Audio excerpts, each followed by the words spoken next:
صباح الخیر. Good morning children. آپ تمام طلباء کا آن لائن کلاسز کے سیکنڈ سیشن میں خیر مقدم ہے. اہلاً و سہلاً و مرحبا بکم جمیعا. اس سے پہلے جو آپ نے اسباق پڑھے ان میں مبتدا خبر، ضمیر متصل اور ضمیر منفصل شامل تھے. اب لیسن 9 سے جو آپ سبق پڑھیں گے وہ فعل ماضی یعنی ورب کا ہوگا، پاسٹ ٹینس.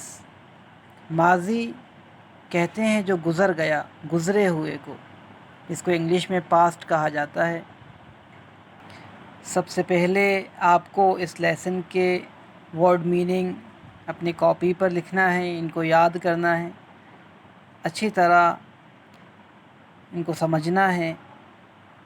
اور خاص طور سے اس ایکسرسائز کو جو پیج نمبر 76 پر ہے، پہلے اس کو آپ ریڈ کریے، اپنی کاپی پر لکھیے، اس کی پریکٹس کیجئے. اس کے بعد ہم لیسن کا ٹرانسلیشن کریں گے. مثال کے طور پر میں آپ کو فعل ماضی سمجھاتا ہوں. ذہبا، ذہبا معنی ہو ہی وینٹ، وہ گیا. مؤنث کے لیے ہم ذہبت یعنی شی وینٹ. ایک بات کا آپ کو عربی لینگویج میں بہت زیادہ خیال رکھنا ہوتا ہے، وہ یہ کہ مذکر اور مؤنث دونوں کے صیغے ہر مرحلے پر الگ ہوتے ہیں، الا یہ کہ تثنیہ میں دونوں سیم ہوتے ہیں. اسی طرح ذہبا کے ساتھ ہم اگر تا لگائیں گے، ذہبتا معنی ہو یو وینٹ، یہ سنگولر میل کے لیے استعمال ہوگا.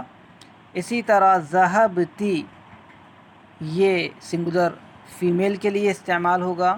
اس کا مطلب بھی یو وینٹ انگلش میں آپ گئیں، لیکن عربک میں یہ مؤنث کے لیے استعمال ہوگا. ذہبتو معنی ہو آئی وینٹ، یہ مذکر اور مؤنث دونوں کے لیے استعمال کیا جائے گا. اس کو ہم واحد متکلم کا صیغہ کہتے ہیں.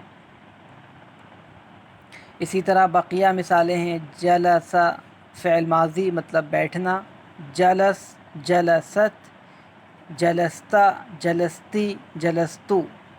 اخذ سے اخذت، اخذتا، اخذتی، اخذتو. ان مثالوں کو اپنی کاپی پر لکھیے. اور اسی طرح یہاں خرج، دخل، نظر، فرح، کم از کم ان 4 افعال کو اپنی کاپی پر اسی طرز پر، اسی طریقے سے لکھیے گا. خرج، خرجت، خرجتا، خرجتی، خرجتو. دخل، دخلت، دخلتا، دخلتی، دخلتو. اس طرح اپنی کاپی پر ان کے ٹرانسلیشن کے ساتھ. اس کا ٹرانسلیشن آپ کو یہاں ورڈ میننگ کی لسٹ میں موجود ہے. خرجہ معنی ہو نکلنا، دخل داخل ہونا، نظر معنی ہو دیکھنا، اور فرحہ معنی ہو خوش ہونا. فی الحال آپ 4 افعال لکھیے، اس کے بعد انشاءاللہ بقیہ آپ کو دیے جائیں گے. کچھ مثالوں کا میں ٹرانسلیشن آپ کو بتاتا ہوں. حامد دخل البیت، یہاں حامد فاعل، جو انگلش میں ترتیب ہے SVO یعنی سبجیکٹ، ورب اینڈ آبجیکٹ.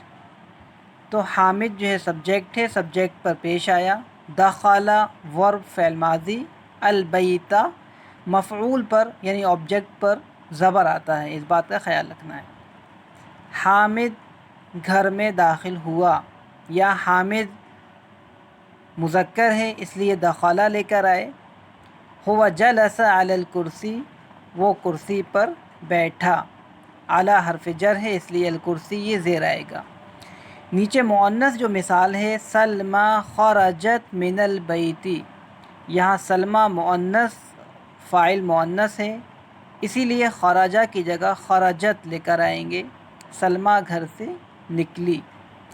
ہی ذہبت الی السوق، اب یہاں ہیا یعنی وہ گئی، she went to the market, وہ مارکیٹ گئی۔ بقیہ مثالیں آپ ورڈ میننگ کو دیکھ کر اس کا ٹرانسلیشن کریے گا، اپنی کاپی پر لکھیے، اور جو آپ کو ہوم ورک دیا گیا ہے افعال کے لکھنے کا اس کو کمپلیٹ کیجیے۔ انشاءاللہ نیکسٹ کلاس میں مزید ٹرانسلیشن آپ کو کروایا جائے گا۔ مع السلامۃ، الی اللقاء۔